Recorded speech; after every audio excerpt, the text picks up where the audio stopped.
کا عالم ملک بھر میں کہیں پایا نہیں جاتا۔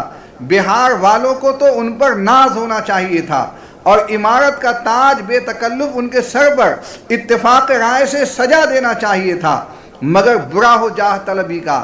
ایک خاص شخص کو آگے لانے کے لیے سب کو لات ماری گئی، جبکہ قاعدے کے لحاظ سے ہر اس امیدوار کو باہر کیا جانا چاہیے تھا جو دستور میں بیان کیے گئے اوصاف امیر سے خالی تھا۔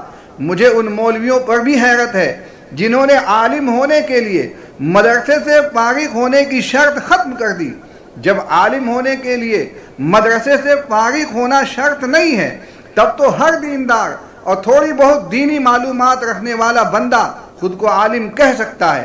خیر، مولانا خالد سیف اللہ رحمانی اس وقت تک امیدوار بنے رہے جب تک انتخابی عمل شرعی حدود میں چل رہا تھا۔ جب انہوں نے دیکھا کہ اتفاق رائے بن نہیں پا رہا ہے، انتخابی عمل الیکشن میں تبدیل ہو چکا ہے اور نوبت ووٹنگ تک پہنچ چکی ہے، تو انہوں نے اپنا نام واپس لے لیا۔ ان کے اس فیصلے سے مجھے بھی مایوسی ہوئی اور بے شمار لوگوں کو ایک جھٹکا لگا۔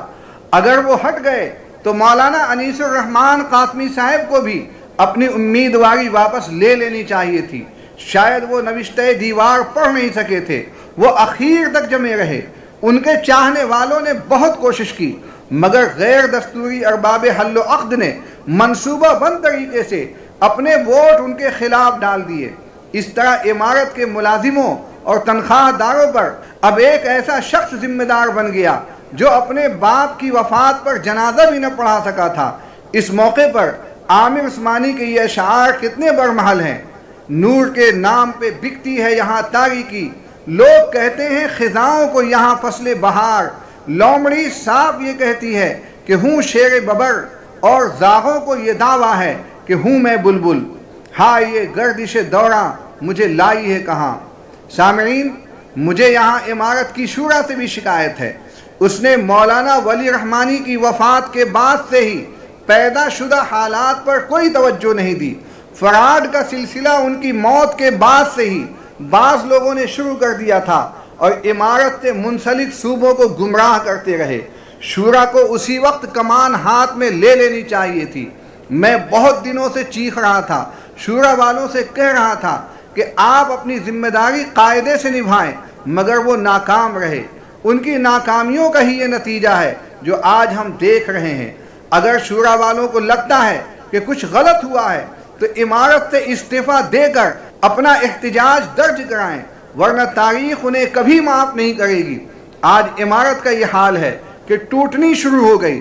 جھارکھنڈ والوں نے اپنی الگ عمارت کا اعلان کیا ہے، بہار کے متھلانچل والے اپنی علیحدہ عمارت کا اعلان کر چکے ہیں۔ ان کا ذمہ دار کون ہے؟ ظاہر ہے کہ تنقید کی زد سے وہ بھی نہیں بچ سکیں گے۔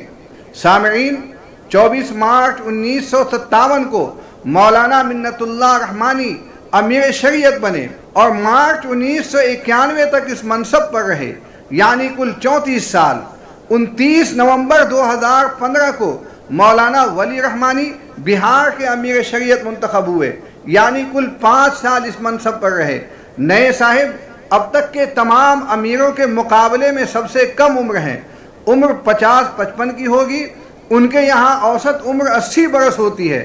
ممکن ہے کہ وہ اپنے باپ دادوں کی مدتوں کو جمع کر لیں۔ خیر جو بھی ہو، مجھے تو وہ حدیث یاد آ رہی ہے جو پیغمبر صلی اللہ علیہ وسلم نے علامات قیامت کے ذیل میں فرمائی تھی، اذا وسد الامر الى غیر اہلہ فانتظر الساعہ۔ جب ذمہ داری کسی نااہل کے سپرد کر دی جائے تو قیامت کا انتظار کرنا۔